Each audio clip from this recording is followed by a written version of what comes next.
So guys, क्या हाल चाल है? Welcome to another new video. और आपको बड़े ही सुखी हृदय से सूचित किया जाता है कि अब्दुल ने उड़ता तीर आखिरकार ले लिया है। अभी मजा आएगा ना भिड़ो। अब्दुल के अब्दुलों के दल ने जो यूट्यूब पे ये गू हगा है, इसको देख के सबसे ज्यादा डिसअपॉइंट इसके पेरेंट्स ही होंगे। धिक्कार है। मुझे जैसे इस मानसिक बीमारी के 20 वोमन की सूचना प्राप्त हुई, मैंने गूगल पे सर्च मारा डी अब्दुल। गूगल ने मुझे रिकमेंड किया डॉक्टर अब्दुल कलाम। इनको कोई बताओ कि भाई अब्दुल अब्दुल में फर्क होता है। इस डिजिटल मल विसर्जक टिकटोके के माता पिता से अगर तुम पूछोगे तो वो तुम्हें एक ही बात बताएंगे कि जब भगवान तुम्हें अब्दुल देना तो उसे अब्दुल कलाम बनाना। ये हमारे वाला गंद मत बनाना भाई।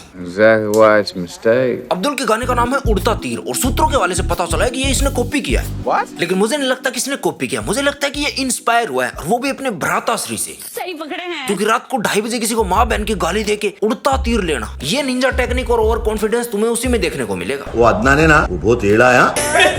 एंटरटेनमेंट पर्पज से मैं देख रहा हूँ बहुत सारी चीजें सोशल मीडिया पे चल रही है। बहुत सारी चीजें मैं देख रहा हूँ और एज अ आर्टिस्ट ये आर्टिस्ट है, ये फिटनेस इन्फ्लुएंसर है, ये एक्टर है और ये सिंगर है। और मुझे तुम कमेंट करके बताना कि जो यूट्यूब ने मुझे डायमंड प्ले बटन भेजा है उसकी अनबॉक्सिंग कब डालनी है मुझे। मैं भी खुद अपने गाने बनाता हूँ तो एंटरटेनमेंट पर्पज से बनाता हूँ। सरासर झूठ बोल रहा है ये, लोगों के दिमाग में मानसिक विकार उत्पन्न करने के लिए ऐसे क्रिंज युक्त क्रियाकलापों को अंजाम देता है। लेकिन फिर भी हम तुम्हारी बात याद रखें कि तुम एक आर्टिस्ट हो और तुम एंटरटेनमेंट पर्पज के लिए क्या नाम अपना ईगो निर्माण करते हो।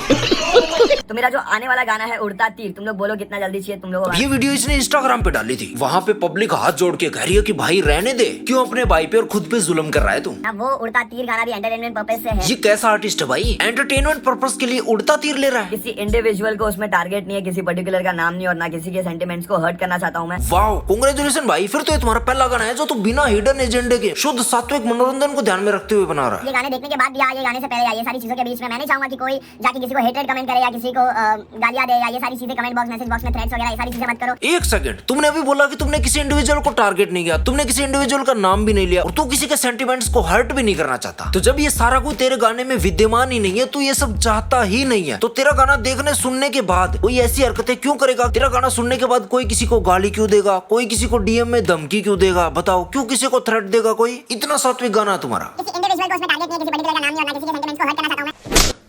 अब तो सच बोल दे। बताओ, इतना अच्छा गाना तुम्हें अपने पेरेंट्स को डेडिकेट कर देना चाहिए।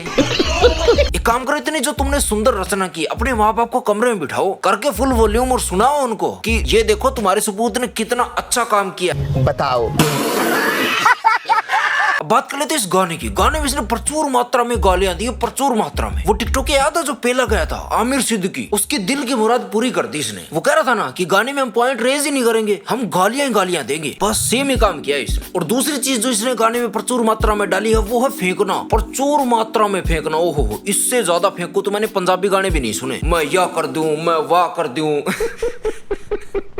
ये सब घोषित आर्टिस्ट नेक्स्ट लेवल ही बदमाश बन चुका। अगर इसकी रचना इसके डैडी ने सुन ली तो वो एक ही बात कहेंगे कि राम खोरो तुम दोनों घर बैठ जाओ, मैं तो वापस पालिका में कूड़ा उठा लूंगा। अब ये कमेंट करते हुए मुझे हंसी नहीं आ रही, मुझे इसके डैडी पे तरस आ रहा है कि इन दो देचुओं की वजह से इंटरनेट पे उनकी वाइफ को लोग क्या क्या कह रहे हैं। शर्म आना चाहिए तुम्हारे को। तोबा तोबा। और क्या क्या सिद्धांत है, मैं ये पहले दो भाई देख रहा हूँ जिनकी शक्ल नहीं मिलती आपस में।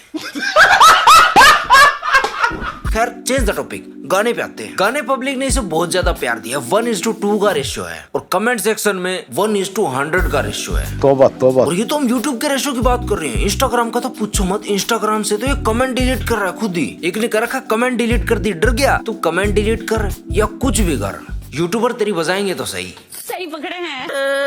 एक और बालक गाने में इसकी फेंकने की क्षमता से प्रभावित हो गया, इतना ज्यादा प्रभावित हो गया, उसने कमेंट किया है औकात से ज्यादा बोल दिया भाई। अरे भाई, वो तो इसे भी पता है लेकिन इसे ये नहीं पता कि ये बात हमें भी पता है।